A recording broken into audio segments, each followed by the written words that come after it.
Hi, this is Amir with the Coronation Day edition of the Bulletin Board Heroes here at Zach's Traders Cafe. It is Saturday, the 6th of May. Starting off with the FTSE 100, which had a good end to the week, opening at the low on Friday, closing at the high and closing above the 50-day moving average around 77.40. Above the 50-day line, we're looking for 79.20, which is that February resistance line. Clearly, if we can get an end-of-day close or weekly close above that, we'd have a chance of 8,000 plus. Best case scenario target up to 8,300 over the next 4 to 6 weeks, or 4 to 6 weeks after we get any end of day close through that February resistance line.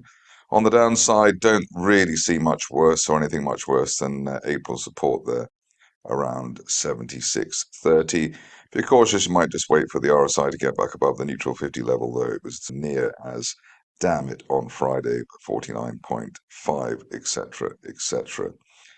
Moving on to the DAX, which has maybe been a leading indicator on where the FTSE is going. It stayed above the old February-March resistance of 15,700, bouncing off that several times. Closed above 15,900, which should be enough to get it up to a new range through 16,000 and up to 16,500 at the top of that rising trend channel from September. If we do break back below 15,700, which seems rather unlikely, then it would be a test of the floor of that channel around 15,400. RSI's remained above the neutral 50 level, in fact, bounced twice above it in the recent consolidation, so looking pretty strong.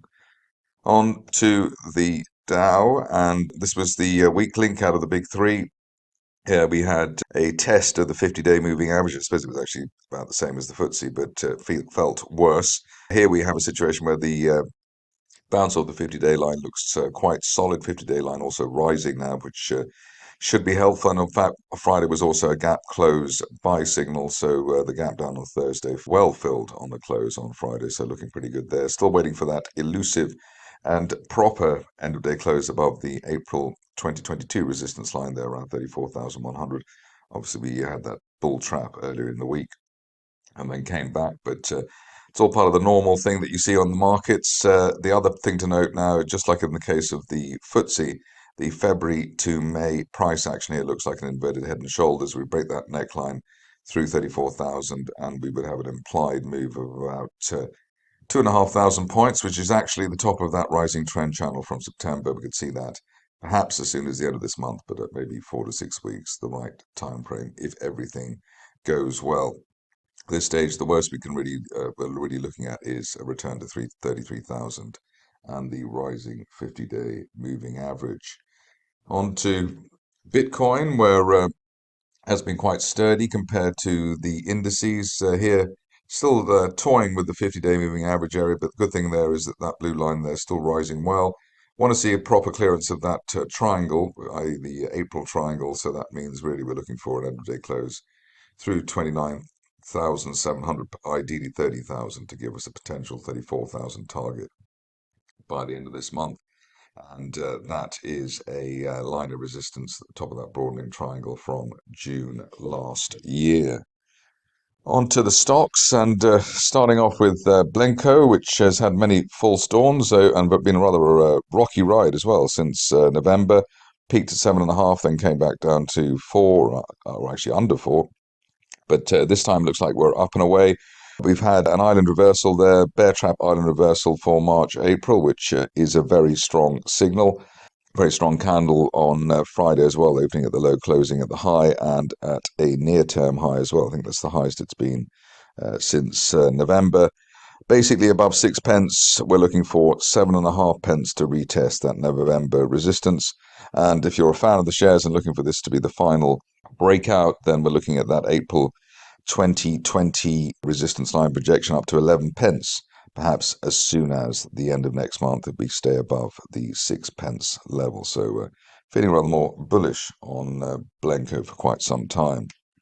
Stock that not many people follow, but I've included it here today just in case it's a big mover. Here we've got C4X Discovery. Apart from the esoteric name, you can also see that we've had a bear trap island reversal, so we gapped down back in April and gapped up on Friday with a very solid candle there. Above the 50-day moving average at 50 and a quarter, we're looking for at least 23 pence, perhaps as soon as the end of this month. We're also backed by a bullish divergence line there, so the low lows for April, May, but a higher RSI trace in the oversold zone. Moving on to Hostmore, which had a flurry last month. It looks like the shares have taken up the slack since then, nice close to the week and above the 200-day moving average there at 17.5 pence.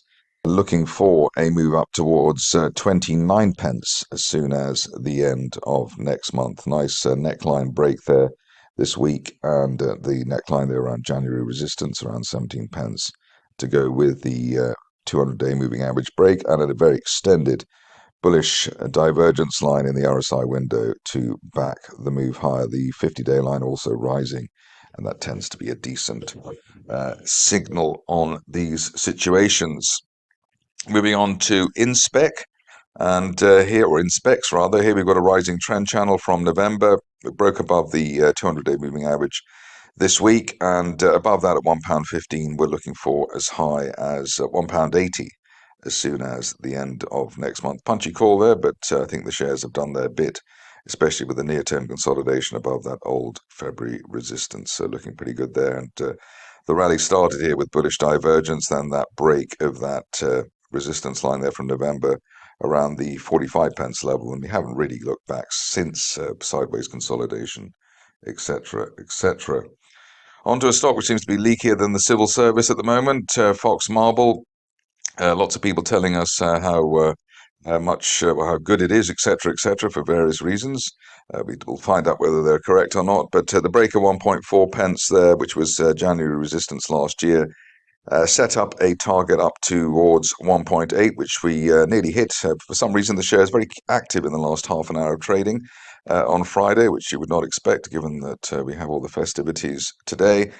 Next target above 1.8 was as high as 4.5 pence, perhaps as soon as the end of this month, if the rumours are to be believed. But the key here really is holding above 1.4 pence and last year's initial resistance. So quite well mapped out there in terms of the charting trajectory, whatever happens.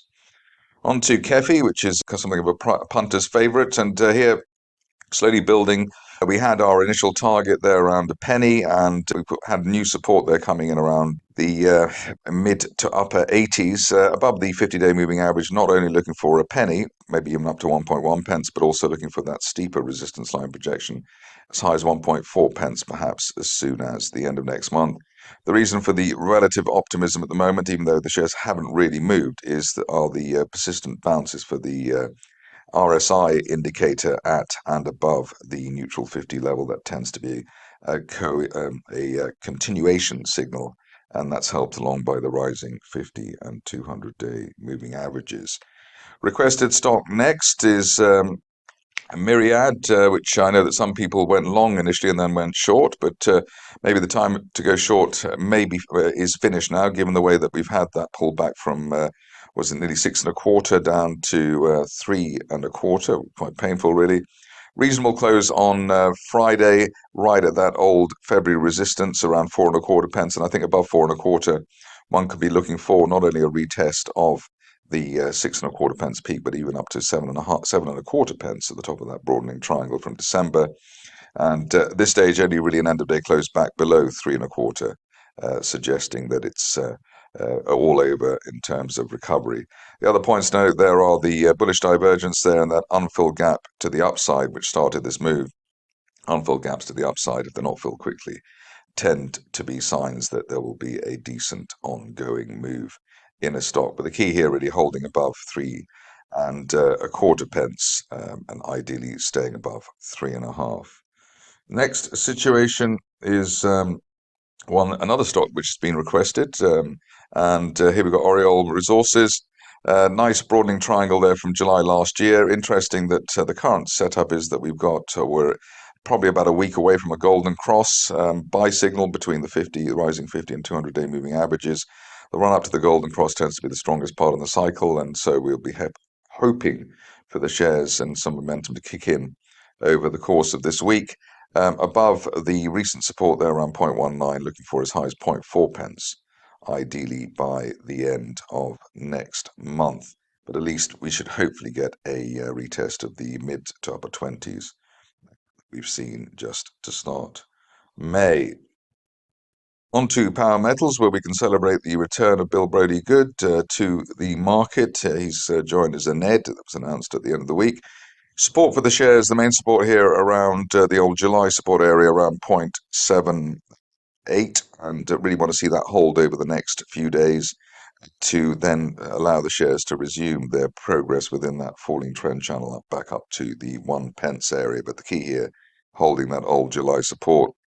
If we can do that, then we would say that the worst is over for the shares after that dip that we had, which is a bit of a flush out there below 0.6p back in March.